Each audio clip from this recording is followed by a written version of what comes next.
Game week 2 is almost in the books, and once again, it's been a roller coaster for my FPL team.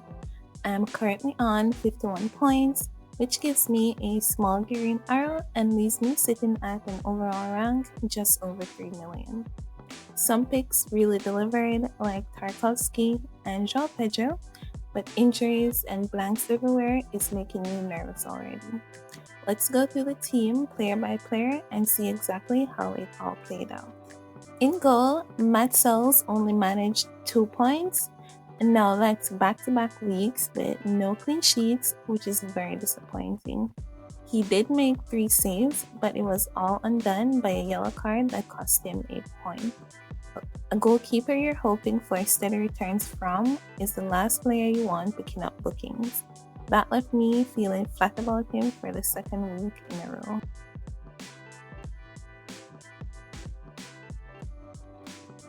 Moving into the defense, James Tarkowski was the standout performer.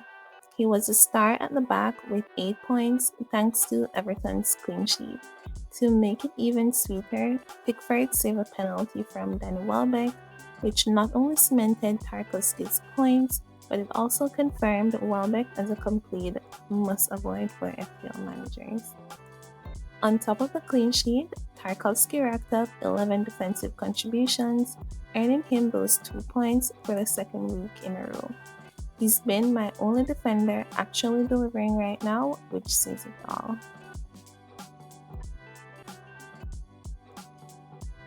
Wan-Bissaka, on the other hand, had another nightmare. He finished with 0 points, and honestly, I'm just relieved it wasn't negative. West Ham conceded 5 goals this weekend, and their defense looks absolutely terrible at the moment. He's been one of my worst picks this season, and he's right at the top of the transfer list out. Then there's Alaina, who finished on 1 point, no clean sheet, no attacking returns, and like Sells, he picked up a yellow card. Right now, my defense is a complete mess, apart from Tarkowski, and I really regret not backing Arsenal's backline or even Raya in goal.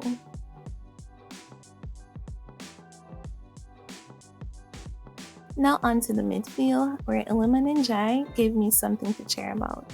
He scored a goal and picked up a clean sheet point and came away with a decent return. The downside was that he came off in the 63rd minute, which is a little worrying. No bonus points for him, as Pickford, Grealish, and Garner swept those up, but I'm still very pleased with him.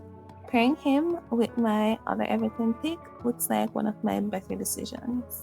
Mo Salah hasn't played yet, so I'm still waiting to see how he performs. Since he's captained by most managers, I'll be honest, I'm quietly hoping he blanks or only picks up a single assist. That would really help my rank this week.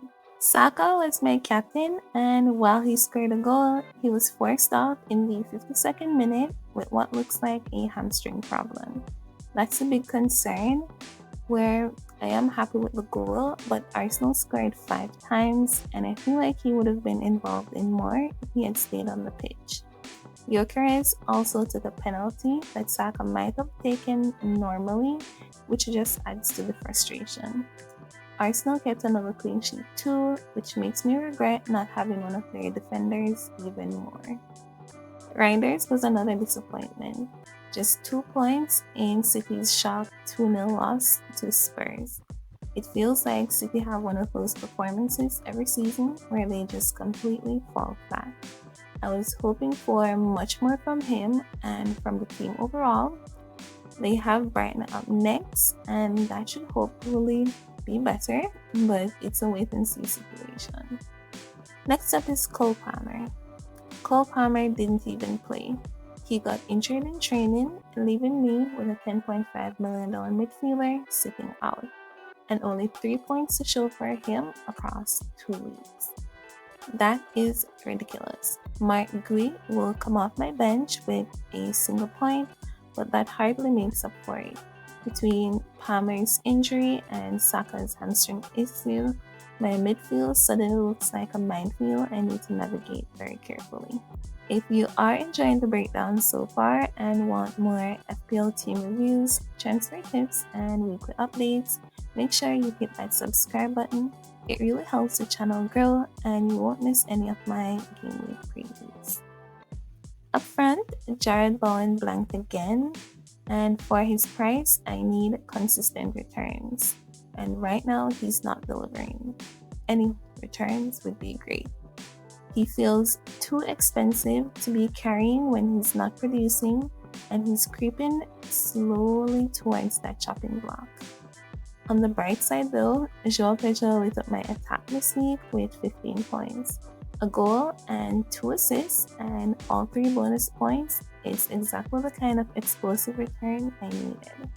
He's been fantastic, and if he can continue that form, he would become one of those bargains this season. All in all, my team didn't collapse, but it also didn't fly. I'm sitting on 51 points with a green arrow so far, which is respectable.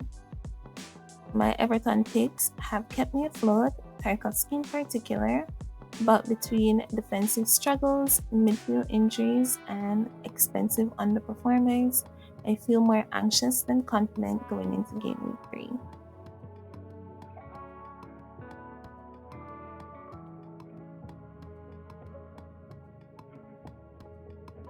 When it comes to transfers, everything really hinges on how bad the injuries are to Saka and Palmer.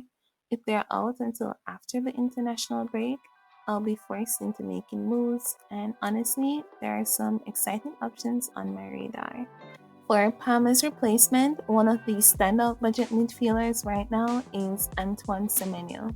He's in red-hot form, scoring 2 goals in Game Week 1 and following up with an assist in Game Week 2. What makes him even more interesting is that his fixtures aren't too bad, and he already scored against Liverpool. If he can do that, he's capable of producing in any fixture.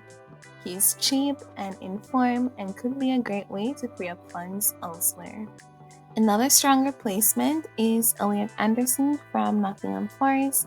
He looked sharp in the opening matches and nailed down his spot in the midfield. At his price, he gives you flexibility while still offering potential attacking returns.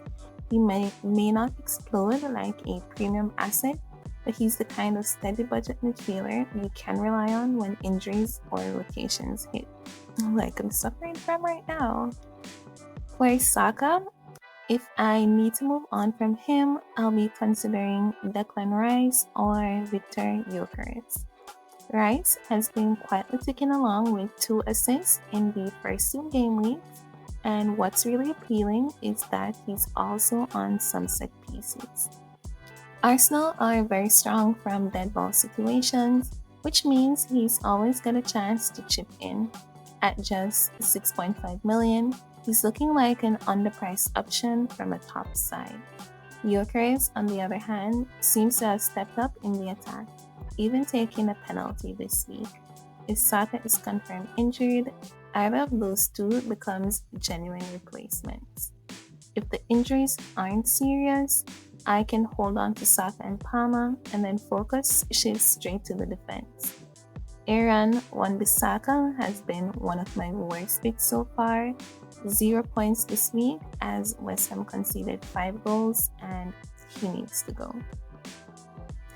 The replacements I'm eyeing are Gabriel or Saliba from Arsenal or Marco Correa from Chelsea. Arsenal defenders are almost essential right now. They've looked solid in the back and have some okay fixtures after Liverpool, and they offer bonus potential. Gabriel and Saliba both give you set-piece threat on top of clean sheets, which is huge in FPL. Correa is another interesting option. He kept a clean sheet in Game Week 1, then followed up with an assist in Game Week 2. At Chelsea, he's nailed down his spot at the left side and is delivering both defensive and attacking returns. Any of these options would be a massive upgrade over Wan-Bissaka and gives me some stability in the back. Longer term, I'm thinking about moving Bowen out for Hugo Ekitike. At Liverpool, he's already proving he can be a big asset in FPL, but I'll likely wait until game week 4 when the fixtures are more in his favor. That way, I can balance out the squad without rushing. The Saturday deadline this week also gives us an extra day to gather information, so there's no need to make major moves as yet. So that's where I'm at after game week 2, 51 points, and currently sitting at an overall rank of just outside 3 million. Not a disaster, but definitely room for improvement, especially with how shaky my defense has been, and now with the injury issues cropping up in the midfield. Tarkowski and João Pedro gave me something to cheer about, but the rest of the squad has left me anxious heading into game week 3. Hopefully, with some smart transfers and a bit of luck, I can climb up in the ranks. If you're enjoying these weekly reviews and want to follow my journey, make sure to subscribe and let me know in the comments how your team did this week. Hopefully, it's doing a little bit better than mine. Thank you so much for watching. See you next time.